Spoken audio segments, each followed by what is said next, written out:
भगवान बुद्धा ने बताई एक कहानी जो बहुत समय से प्रचलित है और बड़ी दिलचस्प है। उन्होंने कहा कि एक पुरुष की 4 पत्नियां होनी चाहिए। पहले के भारतीय प्राचीन समय में ऐसी व्यवस्थाएं थी जिसमें एक व्यक्ति कई पत्नियां रख सकता था। उसी समय की यह कहानी है। तो आइए जानते हैं।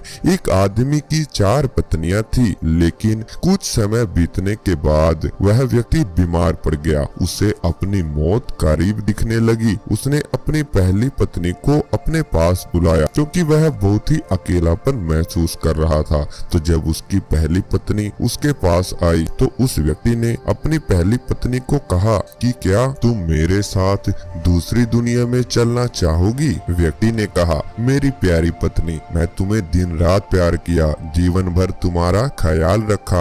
अब मैं मरने वाला हूँ, तो क्या तुम मेरे साथ वहाँ चलोगी जहाँ मैं अपनी मृत्यु के बाद जाऊंगा? उसे उम्मीद थी कि उसकी पत्नी हाँ में जवाब देगी, लेकिन उसकी पत्नी ने जवाब दिया कि मेरे प्यारे पति, मुझे पता है कि आप हमेशा मुझे प्यार करते थे और अब आपका अंत करीब आ चुका है। ऐसे में अब आपसे अलग होने का समय आ गया है। अलविदा मेरे प्रिय। इसके बाद बीमार पुरुष ने अपनी दूसरी पत्नी को अपने पास बुलाया और मौत के बाद के सफर पर साथ चलने की विनती की। उसने कहा कि मेरी प्यारी दूसरी पत्नी, तुम जानती हो कि मैं तुम्हें कितना प्यार किया है। कभी कभी मुझे डर लगता है कि तुम मुझे छोड़ दोगी, लेकिन मैंने तुम्हें दृढ़ता से थामे रखा। मेरे प्रिया, मेरे साथ दूसरे सफर पर चलो। दूसरी पत्नी ने जवाब दिया कि प्रिय पति, आपकी पहली पत्नी ने आपकी मृत्यु के बाद आपका साथ देने से इनकार कर दिया, तो फिर मैं भला आपके साथ कैसे जा सकती हूँ?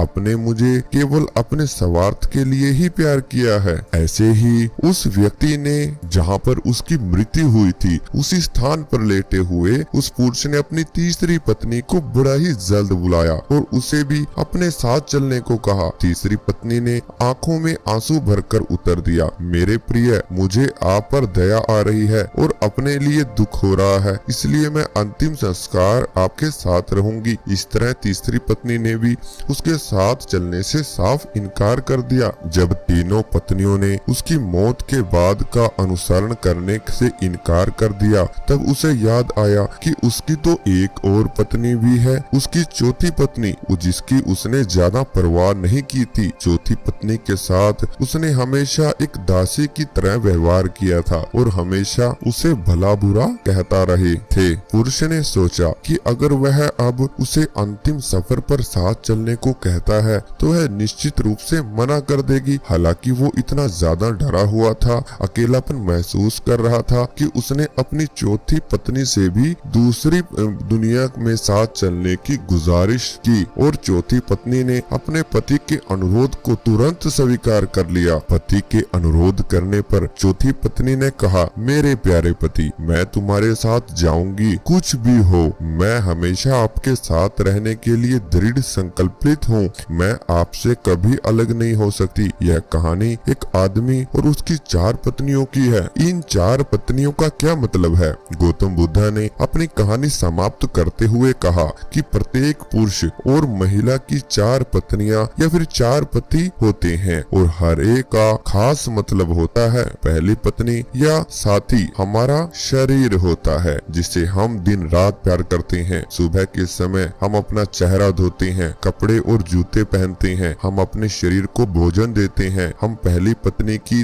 तरह अपने शरीर का ख्याल रखते हैं, लेकिन दुर्भाग्य से जीवन के अंत में शरीर यानी पहली पत्नी हमें अगली दुनिया में नहीं ले जा सकती है। और जब शव का अंतिम संस्कार किया जाता है तो बुद्ध ने कहा, जब अंतिम सांस हमारे शरीर को छोड़ते हैं तो चेहरे का रंग बदल जाता है और हम अपने उज्जवल जीवन को खोने लगते हैं। हमारे प्रियजन इकट्ठा होकर विलाप कर सकते हैं, लेकिन इसका कोई फायदा हमें नहीं मिलता है। ऐसा समय में शरीर को अंतिम संस्कार के लिए एक खुले मैदान में रख दिया जाता है और सिर्फ सफेद राख बच जाती है। यह हमारे शरीर का गंतव्य है। ऐसे ही बुद्धा ने कहा कि दूसरी पत्नी हमारे भाग्य है। भौतिक चीजें धन, संपत्ति, प्रसिद्धि, पद, नौकरी को दर्शाती है। हम इन सभी भौतिक चीजों से काफी जुड़ाव महसूस करते हैं जिसे पाने के लिए हमने कड़ी मेहनत की है। हम इन चीजों को खोने से डरते हैं और बहुत कुछ पाने की इच्छा रखते हैं,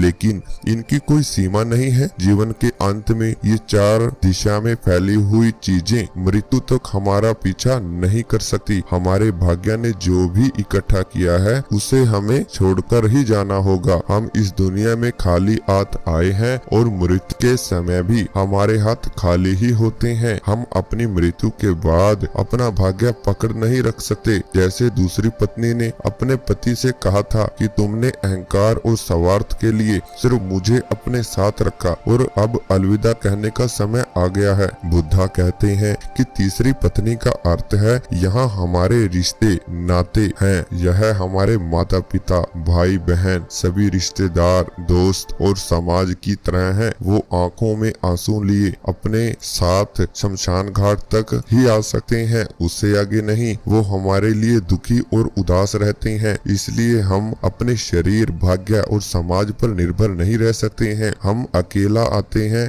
और अकेले ही इस दुनिया से जाते हैं। मृत्यु के बाद कोई हमारा साथ नहीं दे सकता। बुद्ध ने चौथी पत्नी के बारे में बताया। बुद्ध ने कहा, चौथी पत्नी हमारा मन या चेतना है। जब हम गहराई से यह पहचान जाते हैं कि हमारा मन क्रोध, लालच और असंतोष से भरा हुआ है, तो हमें अपने जीवन को अच्छे नजरिए से देख पाते हैं। क्रोध, लोभ और असंतोष कर्म के एक नियम है। हम अपने कर्म से कभी पीछा नहीं छुड़ा सकते। जैसा कि चौथी पत्नी ने अपने मरते हुए पति से कहा था, तुम जहाँ भी जाओगे मैं तुम्हारे पीछे चलूंगी। तो बुद्ध ने ऐसा क्यों कहा था कि हर पुरुष की 4 पत्नियां होनी चाहिए? यह आपको समझ अच्छे से आ चुका होगा। अगर वीडियो अच्छी लगी तो इस चैनल को सब्सक्राइब जरूर करें व बेल आइकन को भी प्रेस जरूर करें।